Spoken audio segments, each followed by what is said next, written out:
o ponto final não foi colocado pela sentença, né? Não foi colocado. Eu acho que ele precisa, para ele, por isso que eu coloquei na ordem quando a gente começou aqui, ele precisa falar, ele precisa, o Corinthians precisa, e a gente precisa, porque boa parte desse silêncio constrangedor das últimas décadas foi também com a nossa conivência.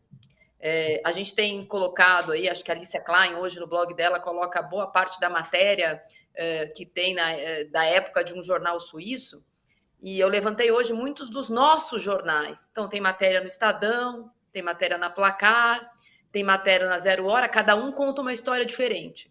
Né? Não dá para dizer agora quem foi que chegou mais perto da verdade nas reportagens. As reportagens do Brasil, nenhuma delas dão conta de nenhuma perícia forense em esperma nenhuma matéria. A decisão da Justiça Suíça também não. Né? Apesar da acusação ter sido feita contra os 4 de estupro, a decisão da Justiça é de que não houve violência.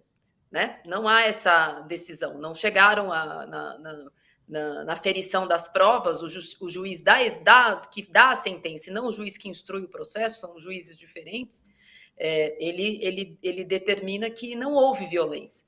Talvez não caiba na nossa cabeça Mas hoje então, que qualquer por que ação... a condenação, Marília? Por que a condenação se não houve violência?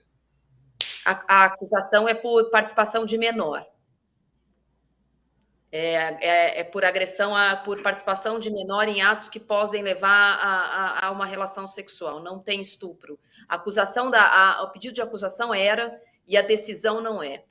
Os artigos são diferentes, eles foram todos colocados no artigo 187 do Código Penal Suíço, e não inclui, a Justiça determinou pelas perícias de que não houve violência na decisão da Justiça.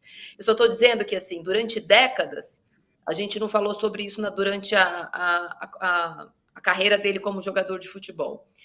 Durante a carreira dele como técnico, a gente falou muito mais sobre o fato do ônibus não poder entrar de ré e ele usar uma calça vinho do que de qualquer outra coisa. Se a gente não fizer nada agora, Marinho, o futuro vai ser igual. Por isso que eu concordo com a Domitila. A gente precisa mudar o futuro. E a gente muda o futuro revisitando comportamentos inaceitáveis hoje em dia. Pedir desculpas não resolve o problema, talvez resolva o problema no futuro. A exposição do problema agora talvez evite problemas no futuro. Não existe não existe a possibilidade de apagar o que aconteceu, como disse o Casão, não existe. Mas existe a possibilidade de influenciar o futuro.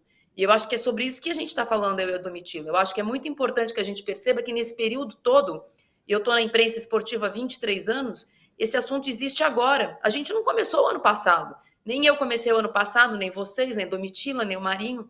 Existia uma necessidade, existe uma necessidade de falar sobre o assunto também. Porque a gente não consegue. É muito mais fácil, e é muito fácil cobrar que as mulheres, agora tendo voz, coloquem o assunto na mesa. Enquanto as mulheres não tinham a voz, o assunto estava o quê? Enterrado.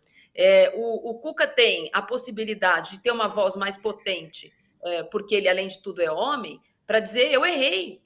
É inaceitável o que aconteceu. Só a minha omissão causou uma possibilidade. Eu fui condenado pela minha omissão. Ele foi condenado pela omissão dele, por participação numa coisa que ele poderia ter evitado. Eu acho que a gente precisa falar repetidas vezes sobre o que aconteceu. E o pedir desculpa ajuda. Ajuda porque, eventualmente, vai evitar um comportamento igual.